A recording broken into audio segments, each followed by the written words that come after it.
This game recap is brought to you by Manscaped's Foot Duster Foot Deodorant.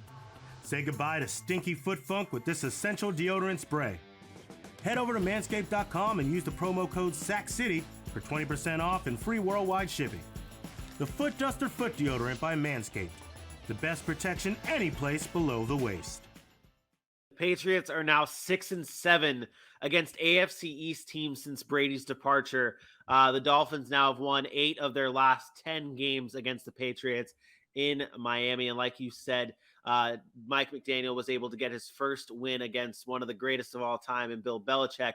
But also, Mike McDaniel is the first Dolphins head coach to win in his debut since the GOAT of college football, Nick Saban, who did not have a great career in the NFL. But yep, the Dolphins defeat the Patriots 20-7. Tyreek Hill was a difference maker again for this team. Jalen Waddle performed well. I think Tua had a fantastic game. Aaron, what do you think was the biggest of all the good things that happened for the Miami Dolphins? What was the biggest part? It was the fact that I said they were going to be a pass-first football team, and that's what they're going to be. It's going to be quick passes. It's going to be short passes. It's going to get the ball in the hands of their playmakers, and they're going to let them go to work. Jalen Waddle and Tyreek Hill might be the scariest combination of receivers in the NFL. And I'm dead serious about this. And we didn't even see much from Cedric Wilson, who I really, really like in this offense, who I think will play a pivotal role as the season goes on. And you mentioned it, the chemistry early, maybe not all being all the way there, clicking on all cylinders. They're going to figure some things out. I really liked what they did. I thought Chase Edmonds out of the backfield was nice. It's what we expected from him. Not great on the ground, but he'll figure that out. Plus, let's give some respect to the Patriots defense.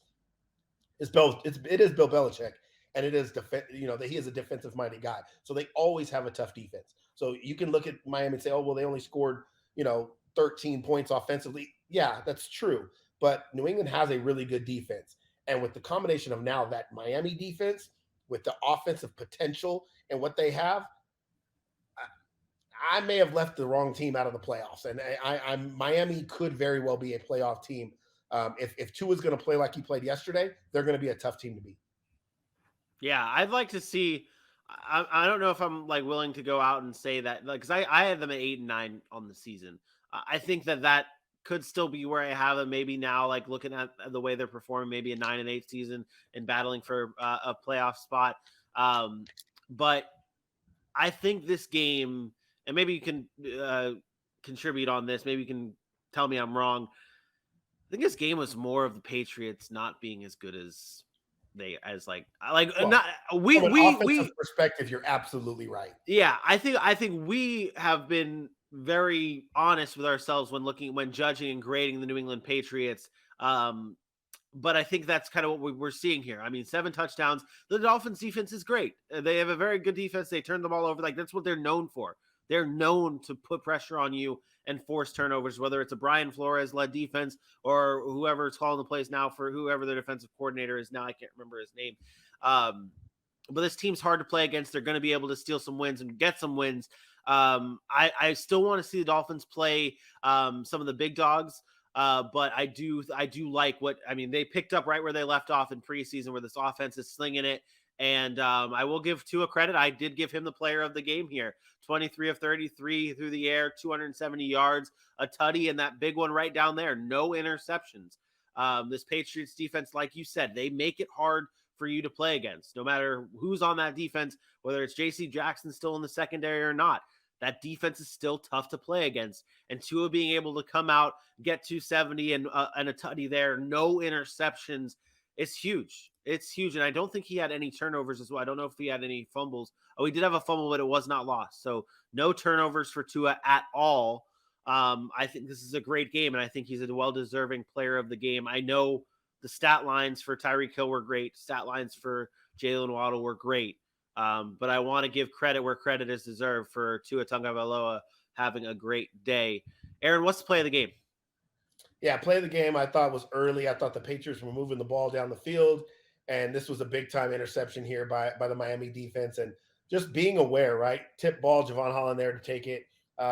They made plays like this all day on the defensive side of the football. They were in the right spots at the right time. And they have 2 of the best corners in football when you talk about a Byron Jones and Xavier Howard, and they made plays all day long. So shout out to Miami's defense and Javon Holland there, arguably one of the best secondaries in football. Good win for Miami, though, man. It's a good win. It's a division opponent. Like I always say, you got to win those games, and they did. They got and by the way, if those X-rays come back, I know they're negative before. If the back is hurting a little bit on Mac Jones, maybe you should take the week off and let the Zapster come in and play a game. Oh my goodness! Hey, it's week 1. He already has a back injury, and what did I say? And I don't care by hook or by crook. There may be a possibility that Bailey Zappi plays at some point this year. I'm not arguing that point. Next up for the Patriots, they travel to Pittsburgh to take on the Steelers, and the Dolphins will take on another AFC North foe and the Baltimore Ravens.